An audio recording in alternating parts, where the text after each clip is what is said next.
할렐루야. 제가 간밤에 감기가 무섭네요. 요즘 간밤에 계속 감기 때문에 기침을 밤새 했더니 목소리가 이렇게 좀 가버려가지고 양해해 주시기를 바랍니다. 자, 오늘 함께 살펴보실 고린도전서 15장, 이 말씀은 오직 한 가지 진리에 대해서 설명합니다. 그것은 부활의 진리입니다. 부활의 진리. 여러분, 우리 몸의 기관 중에 심장은 어떤 역할을 하죠? 그 심장이 온몸에 생명이 되는 그 피를 공급하는 역할을 하죠. 복음에 있어서 이 심장 같은 역할을 하는 것이 바로 부활의 진리입니다. 여러분, 복음은 부활의 진리를 믿을 때 그 복음이 능력이 있는 거예요. 부활한 것을 믿지 못하면 그 기독교 신앙은 아무것도 아닌 것이 되어버리는 것입니다. 예수 그리스도의 부활은 모든 기독교 신앙의 중심이에요. 이것 없이는 다른 어떤 진리도 바로 세워질 수가 없는 것입니다. 예수 그리스도의 부활, 그 부활은 하나님 아버지께서 예수 그리스도를 통하여 이 땅에 이루시고자 했던 그 구원의 모든 계획을 온전하게 이루셨음을 보여주는 것이기도 합니다. 여러분, 부활이 없었다면 기독교는 그저 허황된 희망의 종교에 불과했을 것입니다. 그야말로 다른 철학이나 종교처럼 그저 주장에 불과했을 것이라는 거죠. 그러나 사랑하는 성도 여러분, 부활이 없으면 구원을 얻을 수 없지만 부활이 있으면 그 부활을 믿으면 그것으로 말미암아 우리가 구원을 얻게 되는 것을 여러분 믿으시기를 바랍니다. 우리 기독교는 부활의 종교이죠. 로마서 10장 9절 말씀, 우리 다 같이 한번 읽어보겠습니다. 시작. 내가 만일 내 입으로 예수를 주로 시인하며 또 하나님께서 그를 죽은 자 가운데서 살리신 것을 내 마음에 믿으면 구원을 받으리라. 아멘. 그렇죠. 여러분, 그리스도인이면서 부활을 믿지 않는 사람은 없습니다. 그러니까 그리스도의 부활을 믿지 않으면 그것은 참된 신앙이 아니에요. 진정으로 예수 믿는 것이 아닌 겁니다. 여러분, 부활을 믿지 않으면 어떤 일이 발생할까요? 부활을 믿지 않는 사람들은 지나친 염세주의에 빠질 수 있습니다. 염세주의가 뭐죠? 이 세상은 다 아무 소용이 없다는 거예요. 이 세상의 삶은 의미가 없다는 거예요. 그냥 이 세상 짧은 인생 나 하나 남한테 피 안 주고 그냥 그 정도로 살아가면 된다. 염세주의죠. 또 반면에 어떤 사람들은 쾌락주의로 빠집니다. 쾌락주의는 뭐예요? 이 한 번뿐 인생 그냥 즐기자, 놀자, 힘껏 놀자. 한 번 사는 인생 누구 눈치 보지 말고 그냥 놀아보자, 살아가는 것이죠.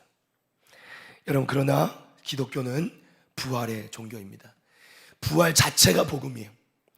부활을 믿는 사람들은 사는 방식이 달라요. 부활을 믿는 사람들은 이 세상의 삶을 막 살지 않습니다. 왜요? 우리는 부활할 것을 믿기 때문이죠. 오늘 고린도전서 15장 말씀에서는 이 예수 그리스도의 부활에 대한 세 가지 증거를 말씀하고 있습니다.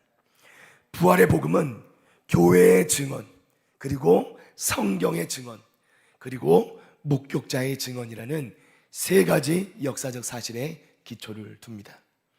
첫 번째, 교회의 증언입니다. 우리 본문의 1절과 2절 말씀, 우리 다 같이 한번 읽어봅니다. 시작. 형제들아, 내가 너희에게 전한 복음을 너희에게 알게 하노니 이는 너희가 받은 것이요 또 그 가운데 선 것이라. 너희가 만일 내가 전한 그 말을 굳게 지키고 헛되이 믿지 아니하였으면 그로 말미암아 구원을 받으리라. 아멘. 교회의 증언. 여러분, 교회는 직접적으로 언급하고 있지는 않지만 이 1절과 2절의 말씀 안에 그 내용이 담겨 있는 것이죠.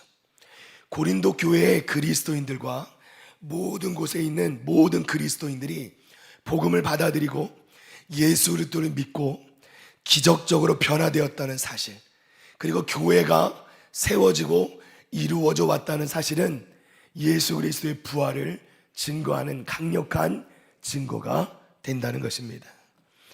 그리스도의 부활로 힘을 얻는 복음의 능력, 그렇죠?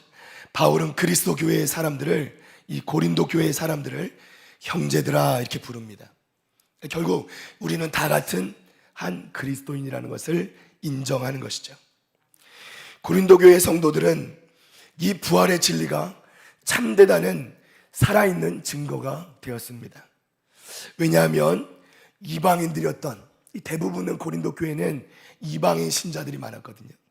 이 이방인들이었던 이들이 이전에 자신들이 섬기던 그 이방 신들과 그리고 우상들, 그리고 영적인 죽음 가운데서 나와서 예수 그리스도의, 부활하신 예수 그리스도의 그 빛과 생명 안으로 들어오게 되었다. 이것은 그야말로 복음의 능력과 부활의 능력을 우리에게 분명하게 증거하는 것이었다는 것이죠. 사랑하는 성도 여러분, 예수 그리스도의 부활이 없었다면 성령께서 우리 가운데 오실 일도 없고, 성령께서 우리 사람들 안에 들어오셔서 영원히 구원의 약속을 주실 수도 없었을 것이라는 겁니다. 그리고 성령의 은혜가 없으면 사람들이 변화되지도 못했을 것이라는 것이죠. 자, 2절 말씀에 보면 사도 바울은 분명하게 말씀합니다. 내가 너희에게 전한 그 말을 굳게 지키고 헛되이 믿지 아니하였으면 구원을 받을 것이다. 할렐루야. 자, 조건을 말씀하죠.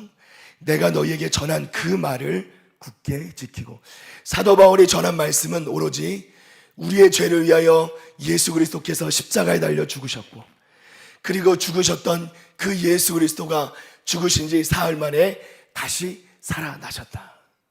그것을 전한 말씀이죠. 그 말씀을 굳게 지키고 헛되이 믿지 아니하면, 그러면 성도들은 구원, 새 생명, 그리고 영원한 생명의 소망을 다 얻게 되는 줄로 믿습니다. 이 모든 것이 뭐예요? 부활의 능력의 증거가 되는 것이에요.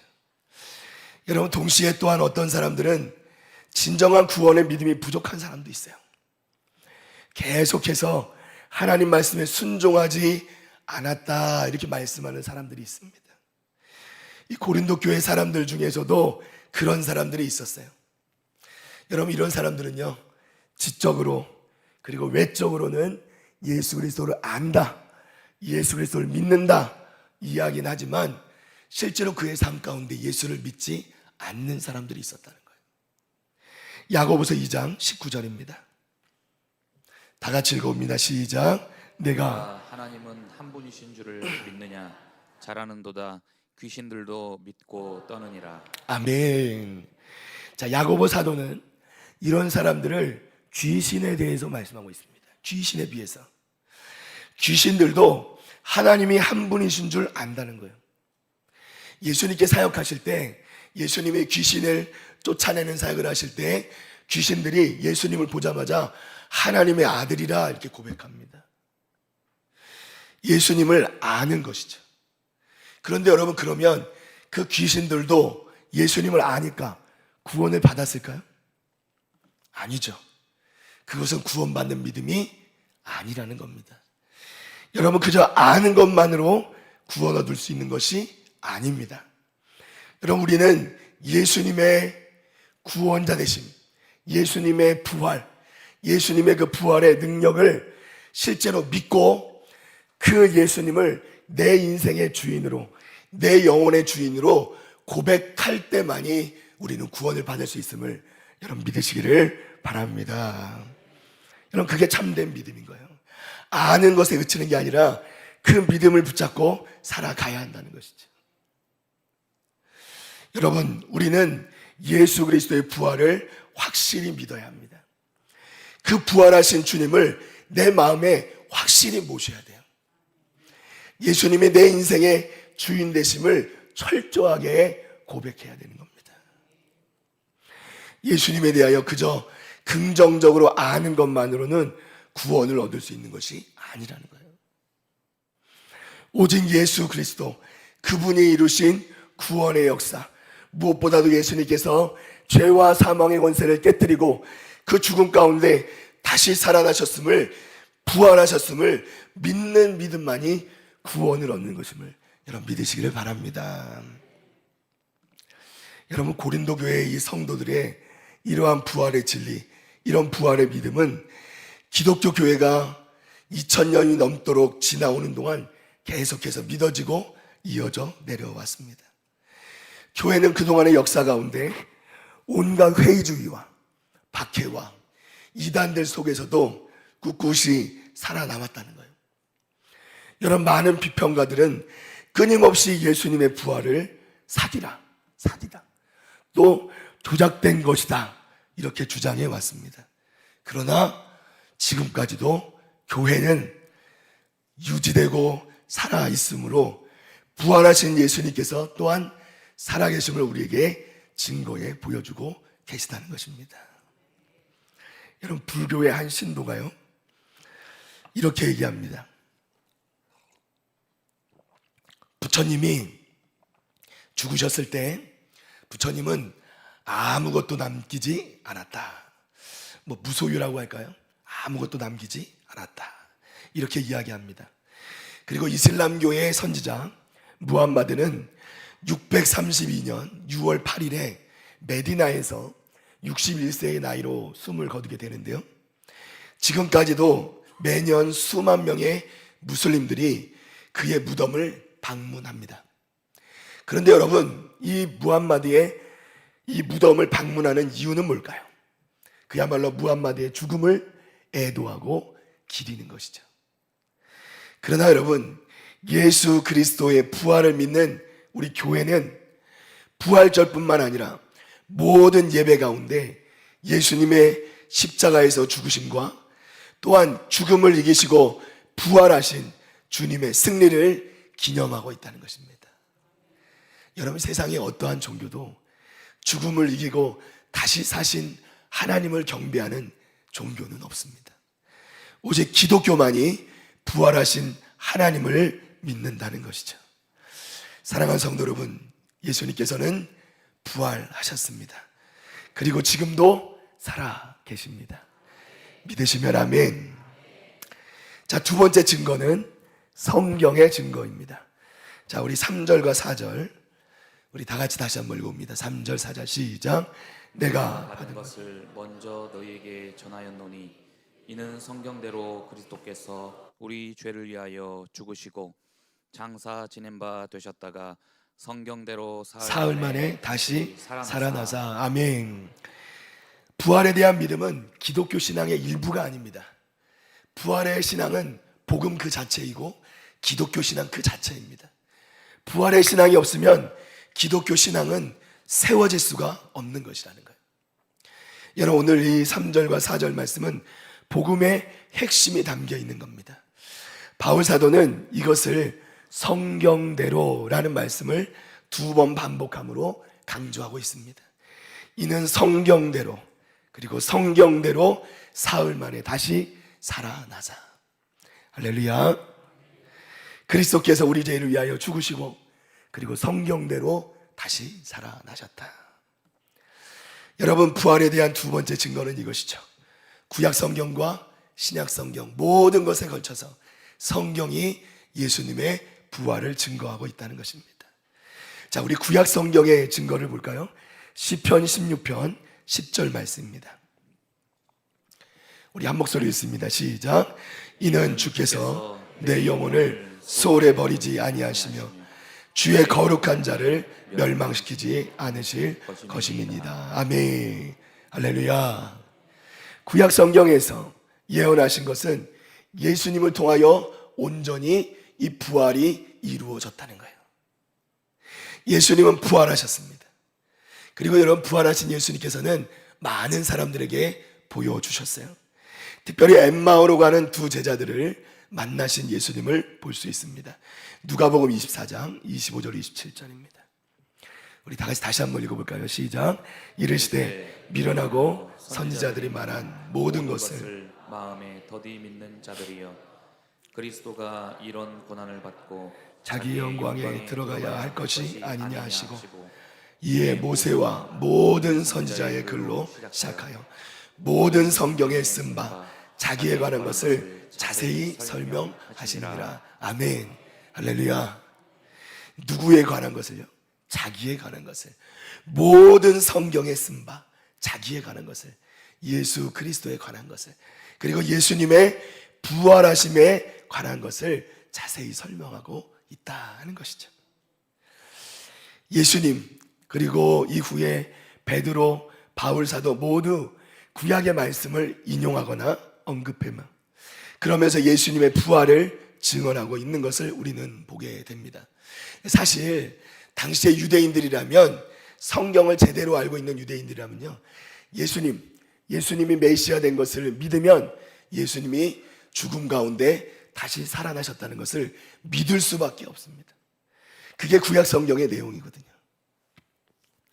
그래서 바울 사도는 끊임없이 성경대로라는 말을 반복하고 있는 것입니다.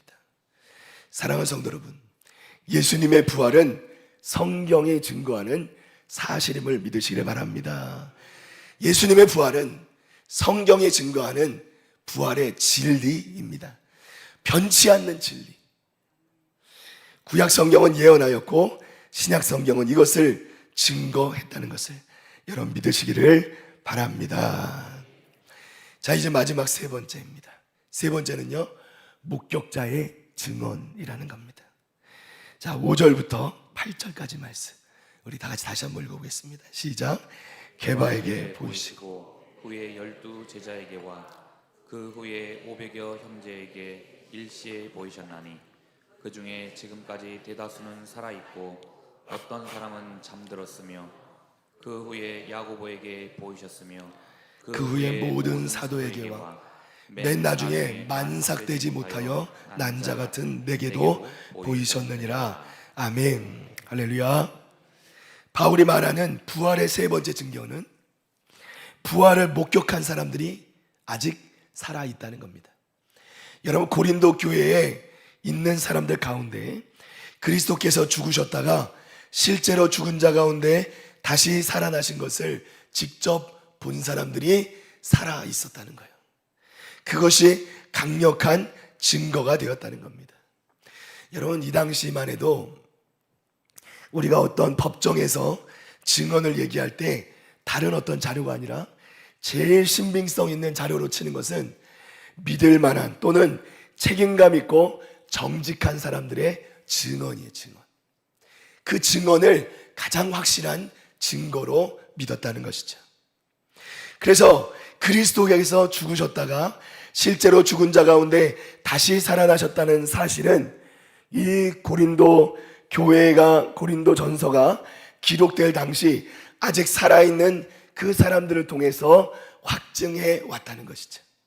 그 사람들의 증언이 가장 확실한 증거가 되었다는 것입니다.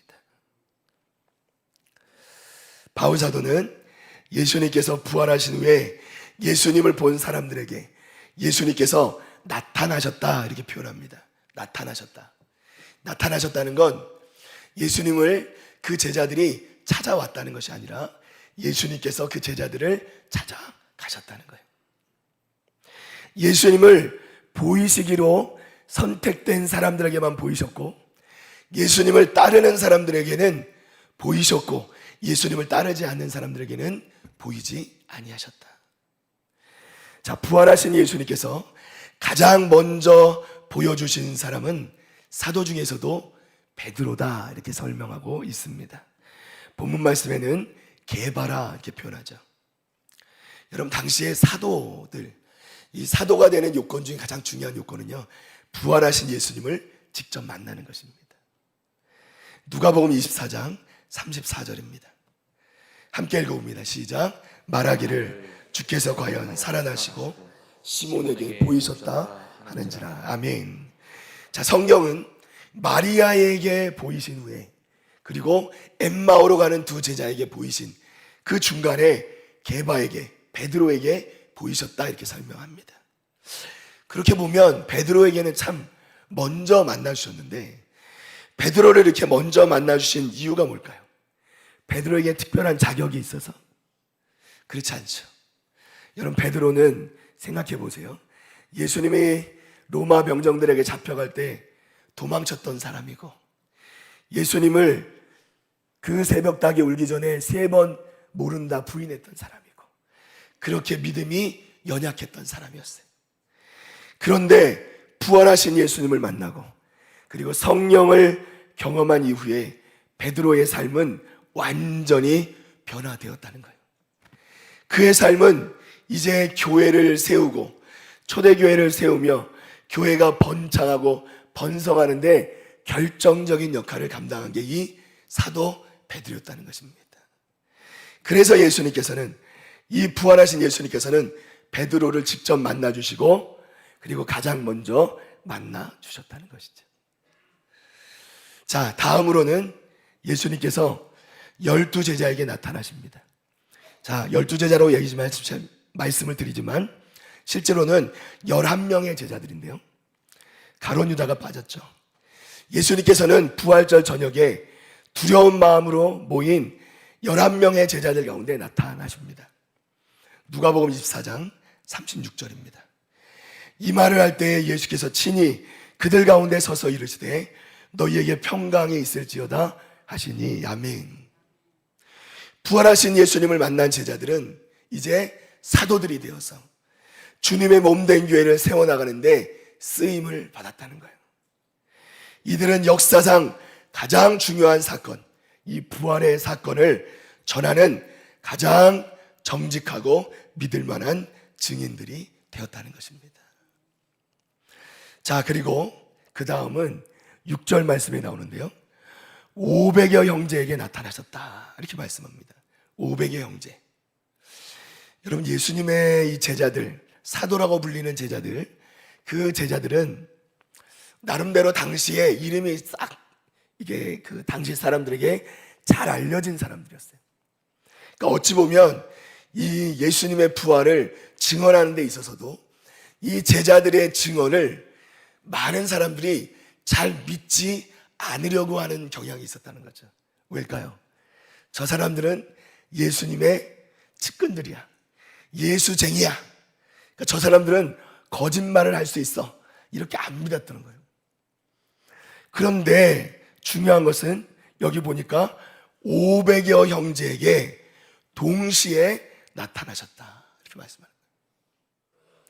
여러분, 그것이 언제인지 어느 곳에선지는 잘 알려져 있지 않지만 이 500여 형제들이 분명히 부활하신 예수님을 만나 보았다는 것이에요. 그리고 이들은 부활하신 예수님을 증거하는 증인의 삶을 살았다는 것입니다. 이들 가운데는 바울이 편지를 쓰는 이 당시에도 대부분 증인으로 살아 있었다는 거예요. 그러니까 이들을 통해서 부활하신 예수님은 분명한 사실이고 부활하신 예수님이 그야말로 살아계심을 증언하는 증거가 되었다는 것이죠. 그리고 이제 야고보 사도에게 나타나셨다 이렇게 말씀합니다. 야고보는 원래 성경에 보면 회의론자였습니다. 형제들처럼 처음에는 예수님의 메시아됨을 믿지도 않았고 예수님의 부활을 믿지도 않았어요. 그런데 야고보 사도가 부활하신 예수님을 만나고 나서는 그 누구보다 가장 강력하고 설득력 있는 증인이 되게 되었다는 것이죠. 아마도 사도 바울처럼 부활하신 예수님을 만나보게 된 것이 계기가 되어서 이렇게 변화되게 된 것임을 여러분 믿으시기를 바랍니다.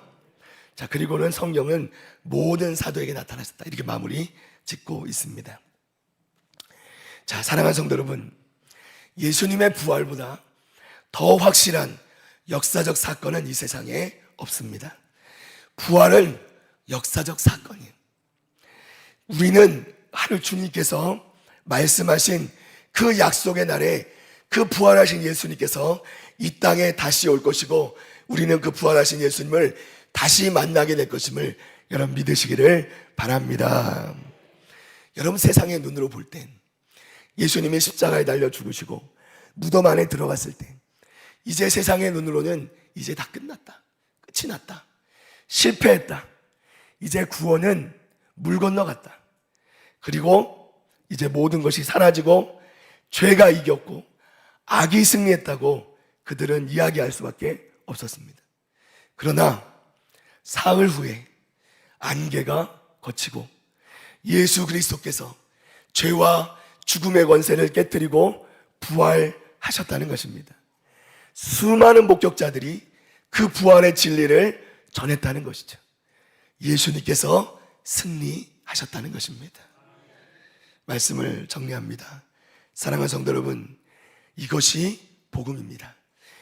부활의 예수님을 믿으면 우리들 모두는 하나님의 자녀가 되고 우리를 구원하셔서 영원한 하나님 나라 천국에 들어가게 하실 그 살아계신 하나님을 우리가 믿고 있음을 여러분 꼭 기억하시기를 바랍니다. 다시 한번 강조드립니다. 부활하신 주님을 굳게 붙잡으시기를 바랍니다. 부활하신 주님, 살아계신 주님을 믿으시기를 바랍니다. 할렐루야. 우리 자리에서 일어나시겠습니다.